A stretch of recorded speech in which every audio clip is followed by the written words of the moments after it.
நாம முன்னேறாம இருக்கிறதுக்கு சாதிங்க இன்னொரு பெரிய காரணமா இருக்குது. கடவுள் தான் மனுஷனுங்களை சாதிகளா பிரிச்சான்னு வேற சொல்றாங்க. கடவுளே இல்லன்னா சாதிங்க எப்படி இருக்க முடியும்? நிறுத்துங்க நிறுத்துங்க நிறுத்துங்க. என்னமா பண்ணிட்டு இருக்கிற? ஐயா, இவர் வேலை இல்லாம இருக்காரு. வேலை கிடைக்கணுங்கிறதுக்காக 108 தேங்காய் உடைச்சு வேண்டுதல் நடத்தினா வேலை கிடைக்கும். நாங்க இந்த பாத்தியாமா, இந்த கோயில்ல பரம்பரை பரம்பரையா உட்கார்ந்து இருக்காங்களே பிச்சைக்காரங்க, அவங்க காலையில நட திறந்ததுல இருந்து நட மூடுற வரைக்கும் அந்த கடவுள் பேரை சொல்லிக்கிட்டு பிச்சைக்காரங்களாவே வாழ்ந்துகிட்டு இருக்காங்க. மனுஷனே கற்பனை பண்ணா, மனுஷனே ஒரு சிலை செஞ்சான், மனுஷனே அதுக்கு ஒரு பேரை வச்சான், மனுஷனே அதுக்கு ஒரு மந்திரத்தையும் கண்டுபிடிச்சு அவன் செஞ்ச சிலைகிட்டே போய் எனக்கு அதை கொடு இதை கொடுன்னு கேட்கறது வேடிக்கையா இல்ல வேதனையா? Radio, car, current, computer, train, flight, television, telephone, ராக்கெட்டுன்னு எல்லா விஷயங்களையும் எப்படி கண்டுபிடிச்சான்? ஏதாவது பூஜையில இருந்து வந்ததா? இல்ல யாகத்துல இருந்து வந்ததா? இல்ல எதனா கடவுள் வந்து பக்தனுக்கு பரிசா கொடுத்து இதெல்லாம் எடுத்துட்டு போய் ஜனங்களுக்கு குடுறான்னு சொல்லிச்சான்? இல்ல, அறிவால விஞ்ஞானத்தால தன் சுய சிந்தனையால இதெல்லாம் கண்டுபிடிச்சான். சிலை செய்யறது, கும்பாபிஷேகம் நடத்துறது, அதுக்கு காவடி தூக்குறது, அந்த சாமி பழசா போச்சுன்னா புது சாமியை உருவாக்குறது. இப்படி சாமியை உருவாக்கிக்கிட்டே 2000 வருஷமா இருந்தோமே, ஏதாவது முன்னேறணுமா?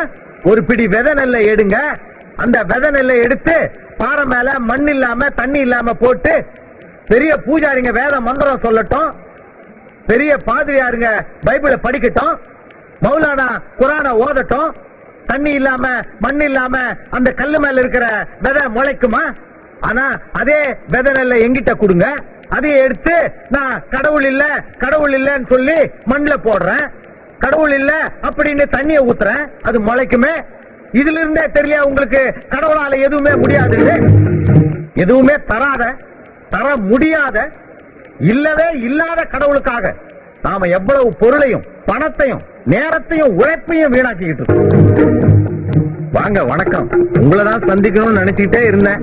பகவான் ஆத்மஸ்வரூபம்னு சொல்லுவா, அதையே சமஸ்கிருதத்துல பரபிரம்மம்னு சொல்லுவா, தமிழ்ல பரம்பொருள்னு சொல்லுவா. இந்த பிரம்மம் தான் ஒவ்வொரு ஜீவாத்மாக்குள்ளேயும் பரமாத்மாவா ஜீவிச்சிட்டு இருக்கு. ஐயா, கடவுளை காப்பாத்திட்டு இருக்கிறவங்களே நீங்க. நீங்க கடவுள் இல்லன்னு சொல்ல போறது இல்ல, நானும் கடவுள் இருக்குதுன்னு ஒத்துக்க போறது இல்ல. ஏன் நம்ம 2 பேர் நேரத்தையும் ஒருத்தர் ஒருத்தர் வீணாக்கிக்கிட்டு? ஆனா நான் ரொம்ப நாளாவே உங்ககிட்ட ஒரு கேள்வி கேட்கணும்னு இருந்தேன். அதாவது, ஒரு காலத்துல வெள்ளையா இருந்தவன் உயர்ந்தவனும் கருப்பா இருக்கிறவன் தாழ்ந்தவனும் சொல்லிட்டு இருந்தாங்க. ஆனா காலப்போக்குல என்ன ஆச்சு? வெள்ளையா இருக்கிற உயர்ந்த ஜாதின்னு சொல்லிக்கிட்டு இருக்கிற உங்க இனத்திலையும் கருப்பா மக்கள் பிறக்க ஆரம்பிச்சிட்டாங்க. கருப்பா தாழ்ந்த இனம் சொல்லிக்கிட்டு இருந்த எங்க இனத்திலையும் வெள்ளையா மக்கள் பிறக்க ஆரம்பிச்சிட்டாங்க.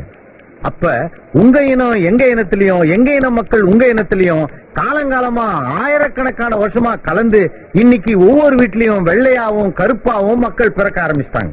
இப்ப உயர்ந்த ஜாதிக்கு தலைவரா இருக்கிற நீங்க அப்படி ஒரு உயர் ஜாதின்னு ஒண்ணு இல்லடான்னு சொல்லிட்டு அந்த இனத்துக்குண்டான ஜாதிக்குண்டான அடையாளங்கள் எல்லாம் அறுத்துட்டீங்கன்னா அடுத்து இருக்கிற ஜாதிக்காரங்க எல்லாம் கூட ஜாதியை விட்டுருவாங்க. அப்ப இந்த சமூகமே ஒன்னாகி நம்ம நாடு வேகமா முன்னேறிடும். கடவுள் தான் இல்லைன்னு சொல்ல மாட்டீங்க, ஆனா ஜாதிகள் இல்லைன்னு சொல்லாம ஐயா. இது காலம் காலமா நமது பெரியவாழ்லாம் கடைபிடிச்சிட்டு வர ஆச்சார அனுஷ்டானங்கள். இது பகவான்